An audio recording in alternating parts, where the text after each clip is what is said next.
Muy bien, en la vida nosotros enfrentamos muchas dificultades, decisiones difíciles, caminos complejos a la hora de escoger el uno o el otro.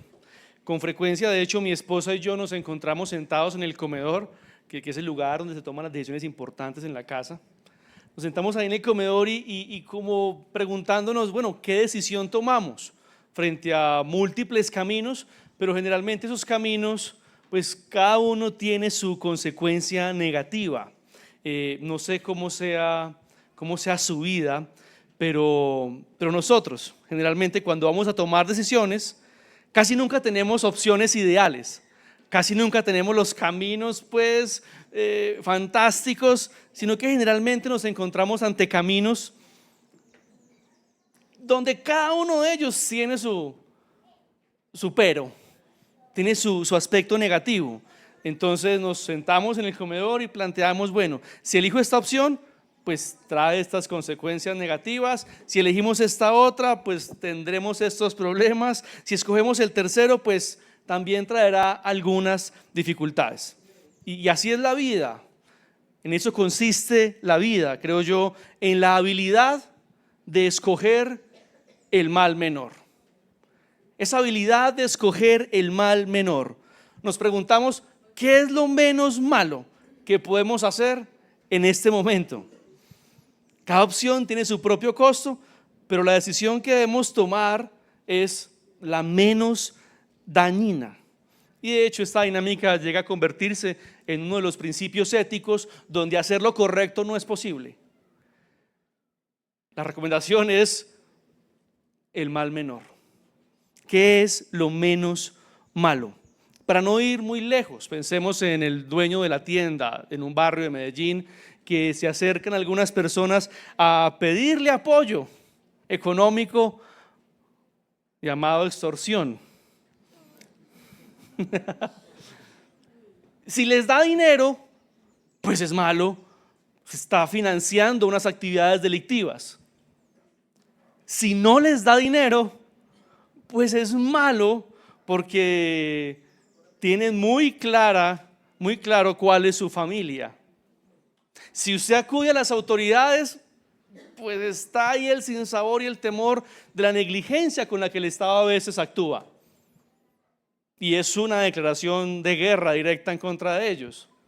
Si se muda de barrio, pues también tiene sus consecuencias, cambiar el niño de colegio y toda la inestabilidad que produce esto para la familia. ¿Qué opción tiene? Pues ninguna es buena. En este caso, elegir el mal menor. Y la realidad es que a lo largo de la vida solemos navegar en el mal menor. Es muy raro, por lo menos para mí, encontrar situaciones donde todas las opciones son buenas. Donde usted dice, venga, aquí tan bacano, lo que escoja me va bien. Eso no sé a usted, pero a mí no me suele pasar con mucha frecuencia. Generalmente las decisiones que tenemos que tomar, todas tienen sus aspectos negativos. Posiblemente en escenarios más comunes o triviales, donde a usted lo invitan a almorzar el día de su cumpleaños. Bueno, ahí sí usted puede escoger entre el bien mayor. Ahí sí usted va a revisar la carta y puede con libertad escoger qué es lo mejor entre todas las buenas opciones. Pero son muy poquitas las ocasiones donde usted tiene la libertad de decidir buscando realmente el bien mayor. Generalmente la excepción a la norma. Y Salomón, en su estudio sobre la vida registrado en Eclesiastés, ya ha concluido, y eso ya nos ha quedado claro, que todo debajo del sol no tiene sentido. Que todo en esta tierra es vanidad. Y hago una pausa aquí porque cuando yo escucho personalmente la palabra vanidad, lo asocio con moda, lo asocio con pasarelas, lo asocio con pinche y la expresión más está enlazada con lo vacío, con lo banal, con lo sin sentido. Y Salomón ha sido claro en estos 3 primeros capítulos. La vida debajo del sol es una trivialidad completa. Si hoy te unes por primera vez a esta serie, te recomiendo que puedas buscar el canal de YouTube de la Iglesia Radial de Belén y puedas ver las predicaciones anteriores para que puedas ir conectando todo lo que hemos estudiado a lo largo de este libro de Eclesiastés. Y en el capítulo 4, que estudiaremos hoy, Salomón hace una observación detallada de 4 realidades de la vida, una observación un poco más profunda, y destaca cuál es el mal menor que el hombre puede escoger en este mundo caído, donde nada tiene sentido. En una vida donde es vana y sin sentido, Salomón se detiene y dice: hay un camino que es menos malo en 4 áreas específicas. En otras palabras, seguimos sobre la base de que todo sobre la vida debajo del sol carece de propósito real. Y Salomón se esfuerza en identificar entonces algunos caminos sabios, no porque sea la solución definitiva, no porque sea la esperanza para la vida humana, sino porque es el camino más sabio dentro de la banalidad de la vida, lo menos malo. Quiero que desde esa perspectiva podamos leer Eclesiastés capítulo 4. Eclesiastés capítulo 4. Ya si alguien me puede regalar agüita.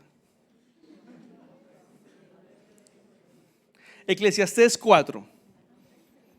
Dice así el texto: entonces yo me volví y observé todas las opresiones que se cometen bajo el sol, y vi las lágrimas de los oprimidos, y no tenían quien los consolara.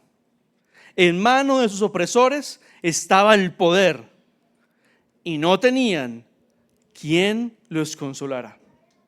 Así que felicité a los muertos, los que ya murieron, más que a los vivos, los que aún viven. Pero mejor que ambos está el que nunca ha existido, que nunca ha visto las malas obras que se cometen bajo el sol. He visto que todo trabajo y toda obra hábil que se hace es el resultado de la rivalidad entre el hombre y su prójimo. También esto es vanidad y correr tras el viento. El necio se cruza de manos y devora su propia carne. Más vale una mano llena de descanso que 2 puños llenos de trabajo y correr tras el viento. Entonces yo me volví y observé la vanidad bajo el sol. Había un hombre solo, sin sucesor, que no tenía hijo ni hermano. Sin embargo, no había fin a todo su trabajo. En verdad, sus ojos no se saciaban de las riquezas y nunca se preguntó: ¿para quién trabajo yo? Y privo mi vida del placer. También esto es vanidad y tarea penosa. Más valen 2 que uno solo, pues tienen mejor pago por su trabajo. Porque si uno de ellos cae, el otro levantará a su compañero, pero ay del que cae cuando no hay otro que lo levante. Además, si 2 se acuestan juntos, se mantienen calientes. Pero uno solo, ¿cómo se calentará? Y si alguien puede prevalecer contra el que está solo, 2 lo resistirán. Un cordel de 3 hilos no se rompe fácilmente. Mejor es un joven pobre y sabio que un rey viejo y necio, que ya no sabe recibir consejos, porque ha salido de la cárcel para reinar, aunque nació pobre en su reino. He visto todos los vivientes bajo el sol apresurarse a ir junto al joven sucesor que lo reemplaza. No tenía fin la multitud de todos los que lo seguían, y ni aun los que vendrán después estarán contentos con él. Pues también esto es vanidad y correr tras el viento. Falta de uno, me trajeron 3 vasos.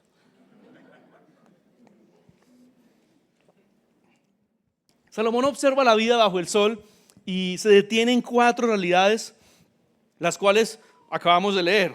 Primero, la opresión sin consuelo. Segundo, el esfuerzo sin propósito. Tercero, el vacío de la autosuficiencia. Y cuarto, la inestabilidad del gobierno humano. En esos 4 puntos, en el capítulo 4, Salomón centra su mirada. Y en esa ocasión presenta a los lectores las conclusiones a las cuales ha llevado sobre cuál es la menos mala, por así decirlo, la menos mala manera de vivir bajo el sol en esas 4 áreas. No es que Salomón esté presentando aquí el secreto para la vida con esperanza, el secreto para la vida exitosa. No, él sigue en su línea y dice: la vida no tiene sentido. Pero observando estas 4 áreas, encontré que hay un camino que igual no tiene sentido, pero que es mejor que el otro. Hay un camino más sabio que igual es banalidad, pero pues es mejor transitar así que así. Y el capítulo 4 comienza diciendo: me volví y observé las opresiones que se cometen bajo el sol. Salomón se encuentra con lágrimas que no son un reflejo de un dolor momentáneo o producto de un evento específico, sino que son lágrimas que recogen el cansancio, la fatiga y la desesperación por la opresión constante y sistemática. No son solo 1, 2, 3 injusticias aisladas, sino que es un patrón de abusos que se repite sin cesar. Esas lágrimas de la opresión sistematizada son las que Salomón detalla en los primeros versículos. Y dice: además de eso, puedo observar algo más desgarrador todavía, y es que no hay quien los consuele. No hay quien los consuele. Personas oprimidas sin nadie a quien acudir, sin un hombro en donde llorar, sin alguien en quien depositar su esperanza. Y para agravar la situación, Salomón ve a los opresores, aquellos que se paran sobre las cabezas de los demás para estar más cómodos y para obtener más beneficios. Y lo que observa es que están atornillados al poder, completamente atornillados al poder, sin que haya la posibilidad de cambio alguno. Mientras ellos siguen en el poder, los oprimidos seguirán siendo oprimidos. Y Salomón parece ser que dice: yo la verdad no veo cómo esa gente abandonará el poder. Y vuelve a repetir: y no hay quien los consuele. No hay quien los consuele. Frente a las preguntas: ¿a quién iremos? ¿Quién podrá ayudarnos? ¿Cómo podemos revertir esta situación? La respuesta sigue siendo la misma: no hay quien los consuele.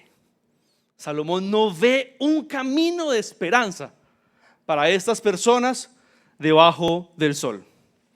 Y hoy en día muchas personas viven bajo una opresión brutal que parece imposible realmente que esa realidad cambie. De hecho, las historias que se escuchan en estos días del Catatumbo pues son desgarradoras. Personas emprendiendo el éxodo por 4ª o 5ª vez. Personas que en sus entrevistas dicen: es la 5ª vez que tengo que dejar mi casa, tratando de echar raíces, y cuando parece ser que lo logramos, vuelve a despertarse la misma ola que nos hizo salir en ocasiones pasadas.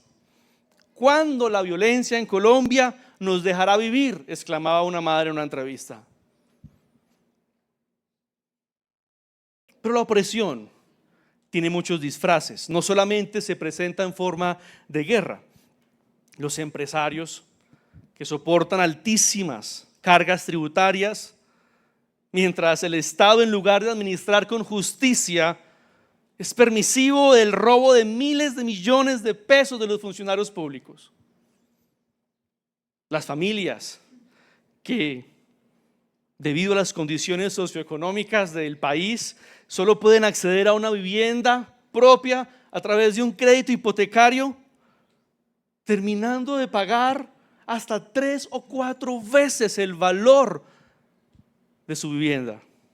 Qué impotencia nos da al acercarnos al banco después de 2 años de pagar la cuota y darnos cuenta que debemos lo mismo de 2 años atrás.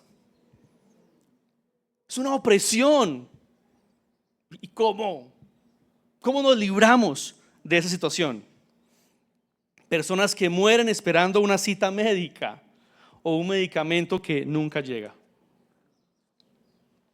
En fin, sin importar tu condición socioeconómica, siempre habrá alguien más poderoso oprimiéndote. Y es la realidad en la que estamos. Sin importar tu situación socioeconómica, siempre hay alguien por encima de ti oprimiéndote. Y esas lágrimas son las que observó Salomón y llegó a una conclusión escalofriante. Mejor es estar muerto. Esto le para los vellos a uno. Mejor es estar muerto. Y no solo eso, sino que añade algo más impactante y dice, no. ¿Saben qué es mejor? Es mejor no haber nacido. Es mejor no haber existido. Y es escalofriante la conclusión. Alguien tal vez en el auditorio en ese momento puede decir, lo sabía. Entonces no estoy tan mal. Pienso igual que Salomón. Y si es tu caso, efectivamente tu conclusión no es descabellada. De hecho, Salomón, un hombre que tiene fama de ser sabio, concuerda contigo. Pero a esa conclusión le hace falta un pedazo de la historia. Y permítanme terminar la predicación antes de afirmar su idea. Y si esta idea sigue siendo la única idea en tu mente, tomémonos un café después. Si hay alguien aquí que en este auditorio esté teniendo deseos de muerte, esté teniendo pensamientos suicidas, muy de la línea con estas conclusiones de Salomón, tomémonos un café. Que hay algo que pasa por encima del sol que usted debe conocer.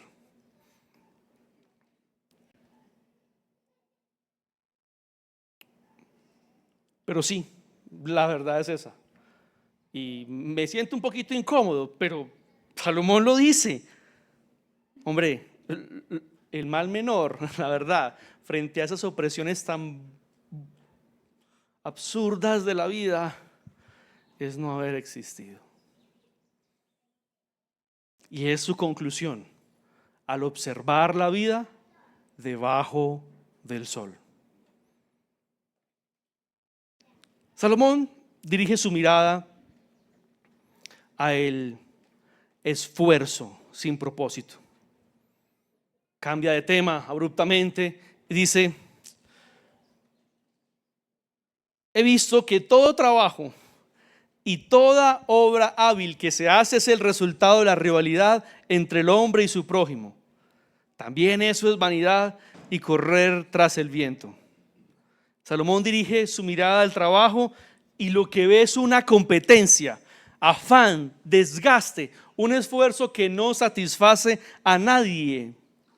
El hombre trabaja, se esfuerza, da lo mejor de sí, pero no lo hace por un propósito loable, sino que lo hace por comparación con otros.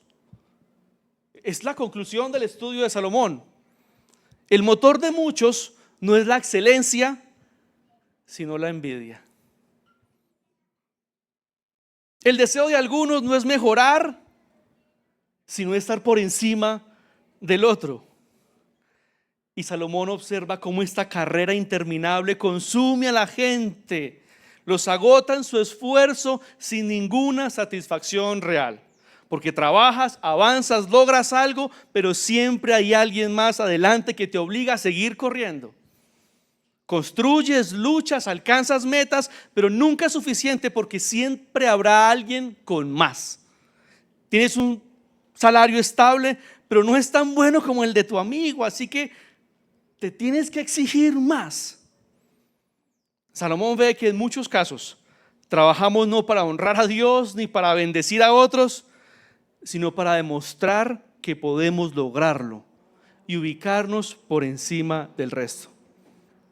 Esto me confrontó profundamente, porque pues me confieso aquí delante de ustedes.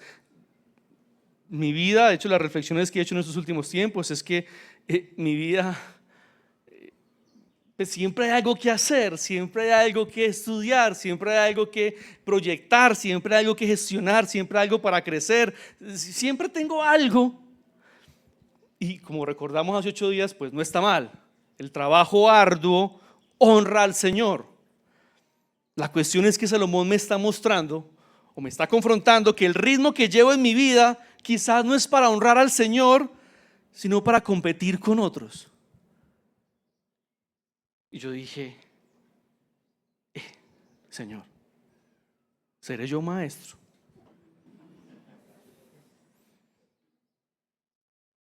Yo mismo me resistía y no. Pero yo no estoy compitiendo con nadie. Y miraba y revisaba y oraba. No. Pero en ese momento una pregunta vino a mi mente de parte del Señor. Pregunta sonó con mucha fuerza. Si nadie pudiese ver el fruto de tu esfuerzo, ¿te esforzarías igual? Si nadie pudiese ver el fruto de tu esfuerzo, ¿te esforzarías igual? ¿Tú qué respondes? ¿Cuál es tu respuesta? Piensa por un momento. Si nadie pudiese ver el fruto de tu esfuerzo, ¿harías lo mismo? ¿Te esforzarías de igual manera? Entonces me imaginé viviendo en la luna con mi familia, sin acceso a redes sociales, sin nadie que viera en qué carro ando, en qué casa vivo, qué estudios tengo, qué habilidades poseo. Y dije, Señor, qué mal. Tengo que confesar que si yo viviera en esas condiciones donde nadie me observa, claro, yo tendría otro ritmo de vida. Fue el momento de arrepentirme, al darme cuenta que voy más rápido porque hay alguien a mi lado. Y queda en evidencia, efectivamente, nuestro pecado y nuestra maldad. Vamos acelerando a medida que nos rodeamos de otros competidores. Y no soportamos quedarnos atrás. Qué banalidad en la que a veces vivimos, ¿no es cierto? Qué banalidad. Yo trabajo para superarme a mí mismo, dirá alguien. Pero esa frasecita en el mayor de los casos, es solo el disfraz más evidente de nuestra competitividad.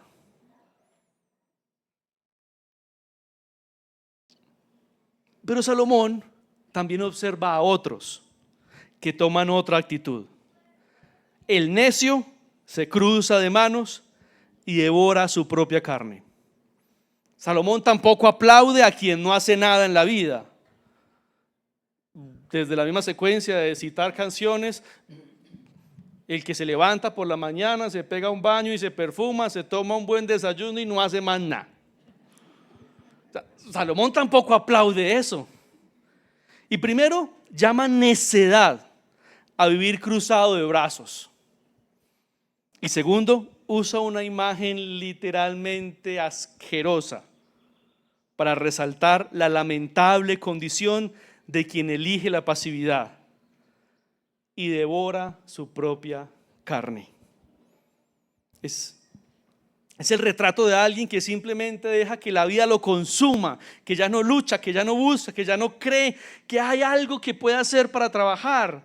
Y aquí podemos ver esos dos extremos, unos que tiene ambas manos llenas de trabajo, desgastándose en la competencia sin fin, y vemos al otro que tiene ambas manos llenas de descanso, que no hace nada por la vida, sumergido en el conformismo. Entonces Salomón, al ver esa realidad, presenta el mal menor. Y dice: más vale una mano llena de descanso que 2 puños llenos de trabajo y correr tras el viento. En otras palabras, vivir con 2 manos llenas de trabajo es vanidad y desgaste sin sentido. Vivir con 2 manos llenas de descanso es vacío y necedad. El mal menor entonces es encontrar el equilibrio, una mano llena de descanso y otra mano llena de trabajo. Lo cual describe a alguien que ha encontrado cierta estabilidad en su ritmo de vida, que tiene lo suficiente pero también tiene paz, que no está desesperado por acumular más, que no está esclavo de la competencia. Trabajo pero también sé parar. Es productivo pero no es esclavo del trabajo. Y entonces, ok, ese es el secreto de la felicidad, Salomón. Esa es la fuente de nuestra esperanza. No, es igual vano, es igual sin sentido. Pero pues, si eso es lo que hay, pues escoja más bien una mano llena de descanso y una mano llena de trabajo. Es el mal menor, es lo sabio que usted puede hacer para vivir. Es simplemente el mal menor en una vida debajo del sol donde nada tiene sentido. Cualquiera de estos 3 caminos termina siendo vanidad, vacío, banalidad, sin sentido. Las 2 manos llenas de trabajo, vanidad. Las 2 manos llenas de descanso, vanidad. Una mano llena de trabajo y otra de descanso es vanidad, aunque es lo más sabio. Salomón nos deja claro, incluso el equilibrio que muchos anhelan sigue siendo solamente un mal menor.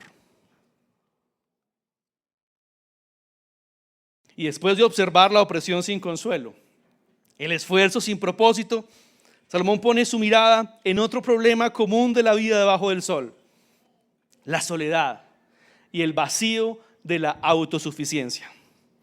Dice en el versículo 7: me volví y observé la vanidad bajo el sol. Había un hombre solo, sin sucesor, que no tenía hijo ni hermano.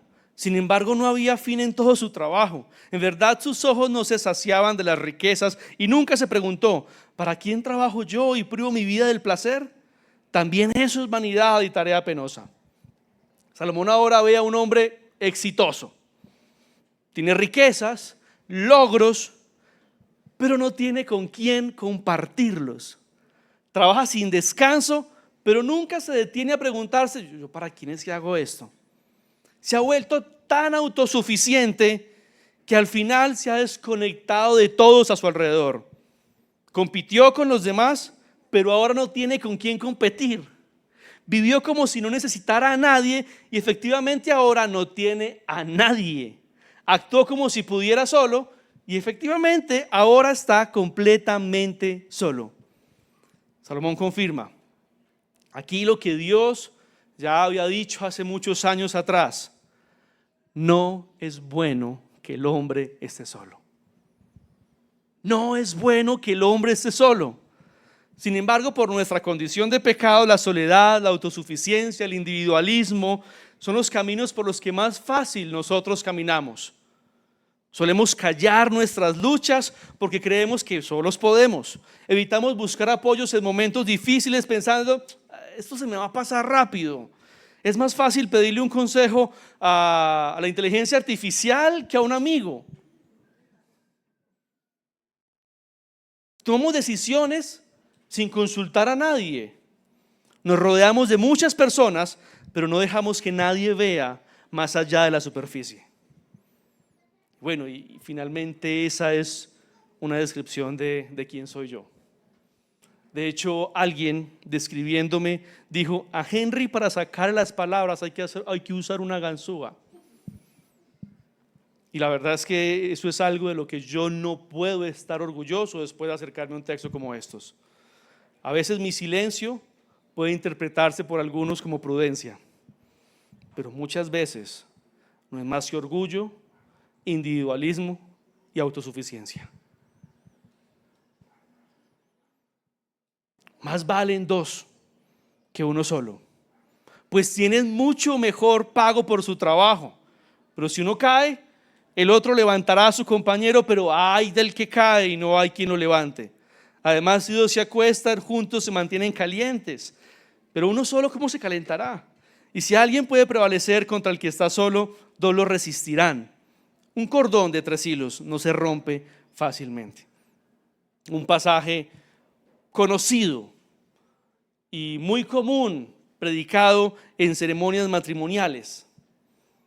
Y creo que aplica, pero va un poquito más allá del ejercicio matrimonial. Porque aquí Salomón habla de algo más amplio. Estar con otros en cualquier aspecto de la vida siempre es mejor. Y de hecho, sí, el matrimonio es respuesta de Dios a la soledad humana. No es bueno que el hombre esté solo, entonces haré una ayuda idónea. Claro que el matrimonio es una estrategia para combatir la soledad del ser humano. Pero aquí Salomón está haciendo un ejercicio mucho más amplio. Mejor son 2 que 1. No necesariamente en un contexto matrimonial. Es mejor estar en comunidad. Es lo que Salomón está concluyendo al observar esta vida debajo del sol. Y da algunas ventajas en el texto. Primero, pues hay mayor productividad. Van a ganar más si están juntos. Y es ahí donde viene la frase, solo llegaré más rápido, acompañado llegaré más lejos. Y Salomón está viendo eso. Hay mayor comodidad. Antes de eso hay mayor protección, perdón. Si uno cae, pues hay otro que lo levante, hay quien le guarde la espalda en sus momentos difíciles, en el día malo. También hay mayor comodidad. A uno solo le da frío, pero 2 pueden compartirse el calor. Y quiero ser claro aquí, ese es un recurso retórico que está usando Salomón, de que 2 se acuestan y se dan calor. No aplica para todos los casos, ¿cierto? Es retórica. Importante hacer la claridad. Y también hay mayor seguridad y fortaleza. 2 son más fuertes y más difíciles de vencer. Y entonces viene esa famosa expresión, un cordón de 3 dobleces no se rompe fácilmente. ¿Qué significa eso? Y Salomón empieza, entre más personas tengas con quien entrelazarte, mejor será tu vida debajo del sol. 2 son fuertes, 3 invencibles, y si hay 4, y si hay 5, si tú puedes entrelazarte con cada vez más personas, pues mejor será tu vida debajo del sol. Fuimos diseñados para vivir en comunidad. Es más sabio entrelazarnos con otros que escoger el camino del individualismo. Pero entonces ese es el secreto para devolverle el sentido a la vida, estar en comunidad, estar juntos. ¿Es la fraternidad el verdadero foco de esperanza para el ser humano? No. Es solo el mal menor. Es solo el mal menor. Debajo del sol, la vida no tiene sentido, y si estás solo te va a ir peor. Es mejor que hagas alianzas con otros. Y finalmente, Salomón dirige su mirada a otra realidad de la vida, la inestabilidad del gobierno humano. Cuando un nuevo gobernante llega, al principio una multitud lo sigue, pero al final nadie está contento con él. Pareciera que estuviese describiendo nuestros tiempos de hoy. Y Salomón destaca un patrón predecible en los líderes.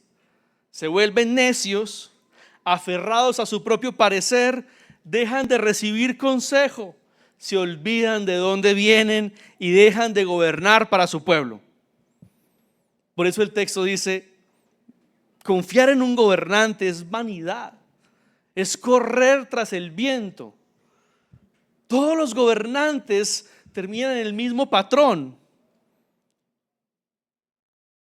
Poner tu esperanza en un líder humano es una ilusión. Entonces, ¿cuál es la mejor manera? ¿Cuál es el mal menor frente a la inestabilidad de los gobiernos? No poner tu confianza en un hombre determinado, sino vivir con sabiduría. El autogobierno con sabiduría. La capacidad de hacer lo correcto y de actuar bien sin depender del gobierno que tenga encima. La capacidad de autogobernarme y saber que hay una ética bíblica que me rige. ¿Ese es el secreto de la vida? ¿Esa es la verdadera esperanza? No, la vida sigue siendo sin sentido. Es solo el mal menor.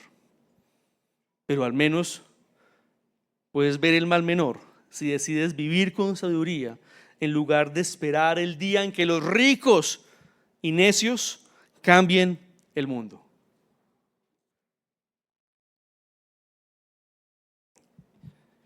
Y aquí llega una pregunta inevitable, porque se acabó el capítulo.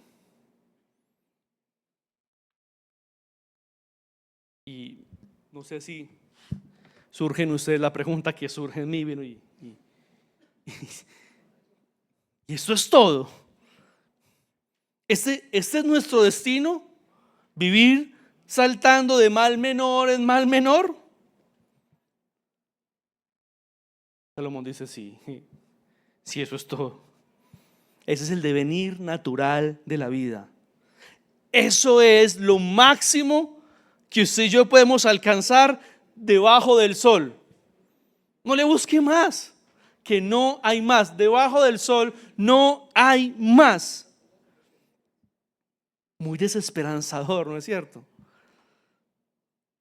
Y es precisamente el objetivo de Eclesiastés: estrellarnos brutalmente con la desesperanza de la vida debajo del sol. Es eso lo que quiere el autor, estrellarnos con la desesperanza, para entonces poder entender que cuando todo parece perdido, podamos ver una intervención sobrenatural que rompe la historia. Porque el capítulo 4 termina allí. Pero Salomón sigue desarrollando su idea y al final de su libro da unos matices que vamos a ver más adelante. Pero la Biblia continúa la historia. Leamos Salmo 72, 12 al 14. El autor de este salmo observa algo por encima del sol, que contrasta con lo que Salomón está viendo debajo del sol. Y el salmista dice: porque Él librará al necesitado cuando clame, también al afligido, al que no tiene quien lo auxilie. Al que no tiene quien lo auxilie. Hay conexión con la conclusión de Salomón y no tiene quien lo consuele.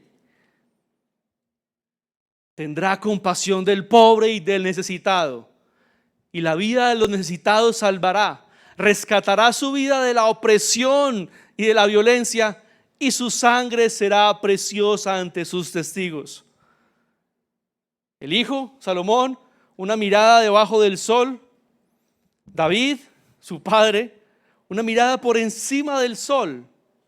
Y especialmente el Señor hace una sincronía en su palabra para que podamos, desesperanzados por todo lo que pasa debajo del sol, poder disfrutar de la gracia que viene por encima del sol.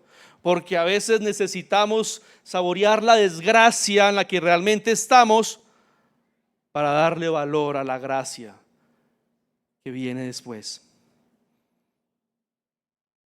En Lucas, entonces encontramos la promesa de esto que alcanza a ver por encima del sol. Lucas 4, del 18 al 19, es donde Cristo dice: el Espíritu del Señor está sobre mí, porque me ha ungido para anunciar el evangelio a los pobres, me ha enviado para proclamar libertad a los cautivos y la recuperación de la vista a los ciegos, para poner en libertad a los oprimidos, para proclamar el año favorable del Señor. Cristo, mis hermanos, es entonces el bien mayor que viene por encima del sol. Salomón tenía razón al decir que el mal menor es no haber existido, porque sin la esperanza, la opresión hace que la vida parezca insoportable. Pero Cristo cambia la perspectiva. Para el que solo ve la injusticia de este mundo, pues la desesperación es lógica. Para el que solo ve el dolor que se enfrenta, pues es loable esa conclusión. Pero para el que mira a Cristo, entonces se encuentra con el bien mayor. Sí, debajo del sol no hay quien consuele al oprimido, pero desde encima del sol viene Cristo a ofrecer un consuelo eterno.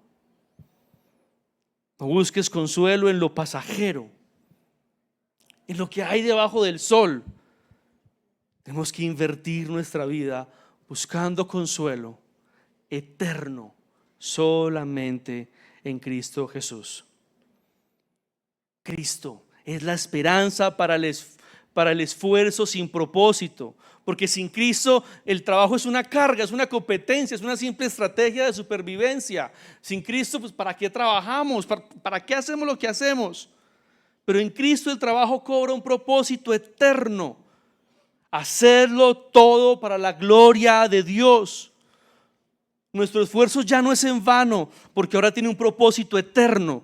Cada tarea, por sencilla que sea, puede ser hecha para la gloria de Dios. No importa si es un trabajo pequeño, un trabajo grande, cuando lo hacemos para Él, cobra sentido y tiene un valor eterno.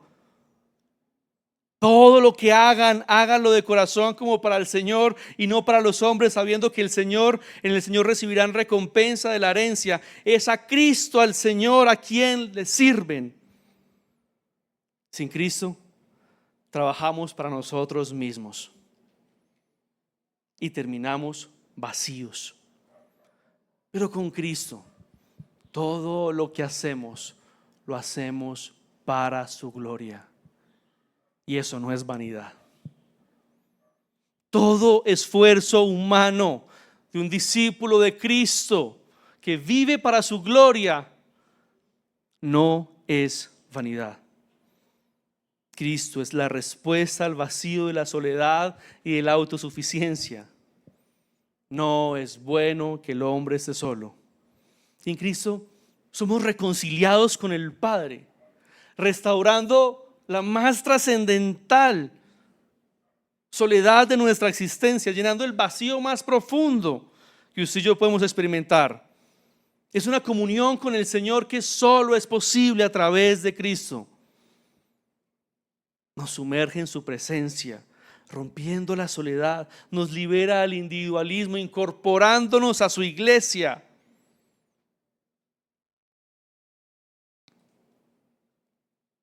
En su pueblo encontramos la comunidad diseñada por Dios, donde podemos vivir en comunión, sirviéndonos y edificándonos mutuamente. Un discípulo de Cristo que vive para su gloria nunca más estará verdaderamente solo, porque siempre habita en su presencia y Él lo ha incorporado a su pueblo. Cristo es la esperanza ante la inestabilidad del gobierno humano. A lo largo de la historia, los reinos han surgido y caído, los líderes han sido exaltados y luego olvidados. Y Salomón observó esto con claridad. Incluso cuando un nuevo gobierno es bien recibido, con el tiempo será rechazado. La búsqueda de un liderazgo perfecto no se detiene, pero en Cristo encontramos el Rey eterno y justo. Su dominio es dominio eterno que nunca pasará, y su reino uno que nunca será destruido. Mientras los gobiernos humanos fracasan en traer justicia plena y estabilidad duradera, en Cristo tenemos un reino que no será sacudido. Él gobierna con verdad, justicia y misericordia. Y no solo es el gobernante perfecto, sino un rey cercano que pastorea a su pueblo con amor y fidelidad. Nuestra esperanza entonces, iglesia, no está en los sistemas de este mundo, en los que gobiernan debajo del sol, sino en quien gobierna por encima del sol. Cristo es el bien mayor. Entonces, ¿Salomón estaba equivocado? No. Más verdad creo que no hay al observar la vida debajo del sol. Esa es la realidad. Pero Cristo es la parte de la historia en la que usted y yo también debemos siempre tener la mirada. Si centramos nuestra vista en lo que sucede debajo del sol, vanidad. Todo es vanidad. Pero no se nos puede perder de vista aquel que por encima del sol, en su gracia, es el bien mayor para nosotros. Cristo es el consuelo para los oprimidos, es el descanso para los afanados, es la comunión perfecta para el solitario, es el Rey eterno para su pueblo, quienes hemos sido alcanzados por la gracia del Señor. No estamos condenados a vivir en un ciclo del mal menor tras mal menor, porque el bien mayor en Cristo nos ha sido dado por gracia. Así que, iglesia, vivamos sabiamente como Salomón lo enseña. Vivamos de la mejor manera en este mundo debajo del sol, pero con la mirada puesta en Cristo, en la certeza del bien mayor que es Cristo. Le invito para que allí donde está, incline su rostro, podamos orar.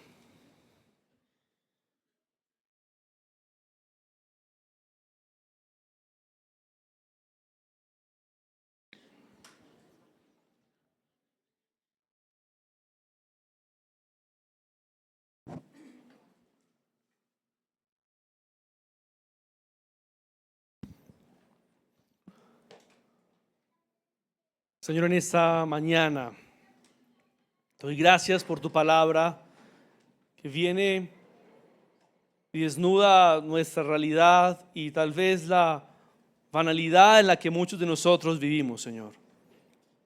Gracias, Señor, porque tú ves las lágrimas que nadie ve, Señor, producto de la opresión, diferentes opresiones que podemos experimentar en nuestra cotidianidad. Gracias, Señor,